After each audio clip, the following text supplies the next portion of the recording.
Bonjour à tous, aujourd'hui nous allons parler du sucre et de sa place dans l'alimentation. Tout d'abord, il faut savoir que le sucre est un glucide. C'est à la fois un aliment qu'on peut consommer tout seul, mais aussi un ingrédient qu'on retrouve dans de nombreuses préparations. Et si nous imaginions une belle tarte aux pommes? Tout d'abord, il faut savoir que la tarte aux pommes est un aliment constitué d'un ensemble d'ingrédients, comme la farine, le beurre, le sucre et les pommes bien sûr. Si maintenant on essaie d'imaginer ce qu'elle peut apporter à notre corps, cette fois-ci, on pensera en termes de nutriments. Ce sont les différentes étapes de la digestion qui vont transformer l'aliment, la tarte aux pommes, en différents nutriments utilisables par notre corps, comme le glucose par exemple. Dans une alimentation diversifiée et équilibrée, les glucides sont fournis principalement par les céréales ou les produits céréaliers, comme le pain par exemple, les féculents, pommes de terre, légumes secs, les fruits, les légumes, les produits laitiers, ainsi que les produits sucrés.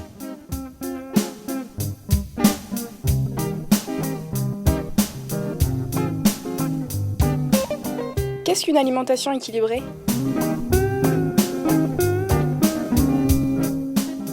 Pour être en forme, il est conseillé de consommer chaque jour des protéines, des lipides et des glucides. Les protéines représentent environ 15% des apports caloriques journaliers. Les lipides représentent 30 à 35%, tandis que les glucides représentent 50 jusqu'à 55%.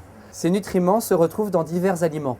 Les protéines se trouvent par exemple dans les viandes, les poissons, les œufs ou les laitages. Elles servent à construire notre corps.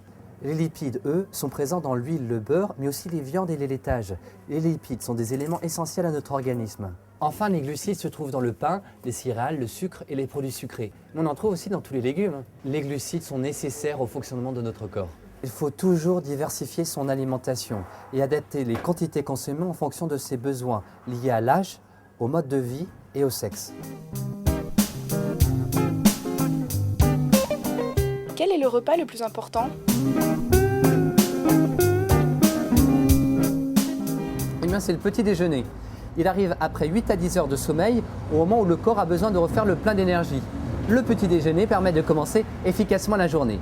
A l'inverse, l'absence répétée de petit déjeuner peut avoir des conséquences sur la concentration de l'élève ou le manque d'attention pendant la matinée. Le petit déjeuner fournit les glucides qui vont couvrir plus de la moitié des besoins en énergie.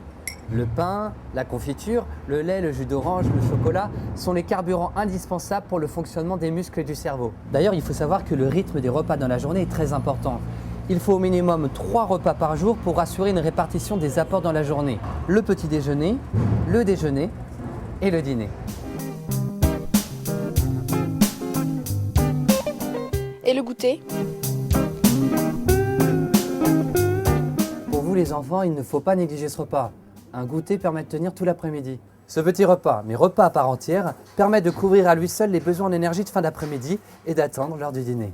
Avec un bon goûter, le corps peut reconstituer ses réserves d'énergie et vous éviter de grignoter. Les aliments recommandés pour le goûter sont les fruits, les produits laitiers et les céréales. Ils vous apportent aussi des vitamines et du calcium. C'est quoi le grignotage? Le grignotage, c'est lorsqu'on mange un peu n'importe quand. Et quand on grignote, on choisit souvent des aliments très caloriques.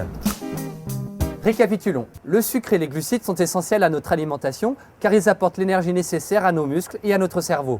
Mais il faut savoir varier son alimentation et respecter les 3 repas par jour et le goûter aussi pour les plus jeunes. Le petit déjeuner et le goûter sont 2 repas riches en glucides et il ne faut pas les négliger. Halte au grignotage. Il faut savoir manger à sa faim lors des repas pour ne pas être tenté plus tard. Voilà les enfants, c'est fini. Eh bien, je vous retrouve bientôt pour de nouvelles histoires sur le sucre.